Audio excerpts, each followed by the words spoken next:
Antes de que la primera gota de agua cayese sobre la tierra, antes de que se formara la primera estrella, antes de la historia de cualquier criatura, vino nuestra historia, que es la más antigua. De hecho, esta historia tuvo lugar antes del tiempo. Antes de nuestra historia no hay ninguna historia, puesto que el único que estaba antes de nosotros no tiene historia. Dios no tiene historia. En el principio de los tiempos estaba Dios. Si lo pudieran presenciar, lo verían como una colosal esfera de energía blanca suspendida en medio de la nada.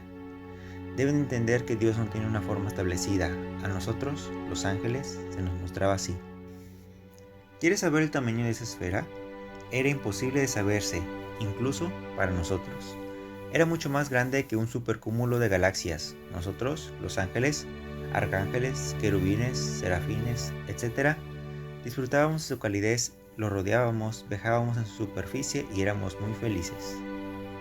Por supuesto, nosotros fuimos su primer creación, nacimos después de 1000 eternidades. Dios dijo, hágase, y surgimos de él. Un hermoso haz de luz surgió de su inmensidad, y si le pudieran hacer un acercamiento a esa hermosa luz, verían a cientos de billones de seres angélicos. Cada naturaleza angélica era como una pequeña estrella. Las había de todos los tamaños. Cada ser angélico resplandecía con su propio tono de luz. Cada uno emitía una música particular. Cada uno, si se me permite la expresión, mostraba un rostro atónito, felizmente atónito, ante el espectáculo del Creador.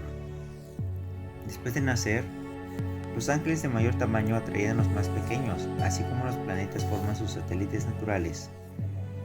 En nuestra forma de organizarnos surgieron muchas jerarquías. De pronto, la esfera habló. Era la primera vez que resonaba su voz fuera de su seno. Su voz resultó el hecho más impresionante que uno puede imaginarse, la voz de Dios dirigiéndose a millones de espíritus angélicos. Todos oyeron una voz potente, grave, llena de poder. Dios nos habló, nos explicó quién era Él, nos expuso quiénes éramos, para qué nos había creado, qué esperaba de nosotros, lo que debíamos y lo que no debíamos hacer. Dios nos hizo de maestro, le escuchamos con la boca abierta. Su voz nos manifestaba cuáles eran los abismos del ser, los caminos del bien y del mal, la estructura lógica de lo que había creado y de lo que podía crear. Sus palabras eran ciencia pura y sin error. Por momentos Dios no hablaba y nosotros preguntábamos. Él resolvía todas nuestras dudas. Nos hablaba como Padre y nos sentíamos protegidos. Sí, es el mismo Padre del que les habló Jesús hace más de 2000 años.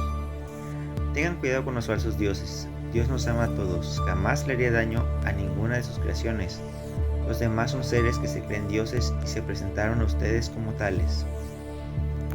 Bueno, continuando con la historia, Dios podía responder a millones de seres a la vez. Éramos tantos y no obstante, cada uno de nosotros escuchaba su voz. Nosotros las glorias podíamos escuchar las palabras de muchos ángeles dirigiéndose a Dios y simultáneamente podíamos hacerles preguntas. Nosotros podíamos atender sin problema en medio de aquel tapiz de voces. Cada uno podía percibir más o menos esos diálogos según el poder de su inteligencia. Los ángeles mayores nos explicaban a los intermedios y así sucesivamente. Lo hacíamos con la finalidad de apoyarnos en el entendimiento de la palabra de Dios. Algunos de nosotros nos organizamos para darle culto a Dios.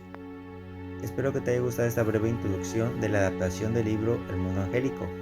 Muchas gracias por tu atención.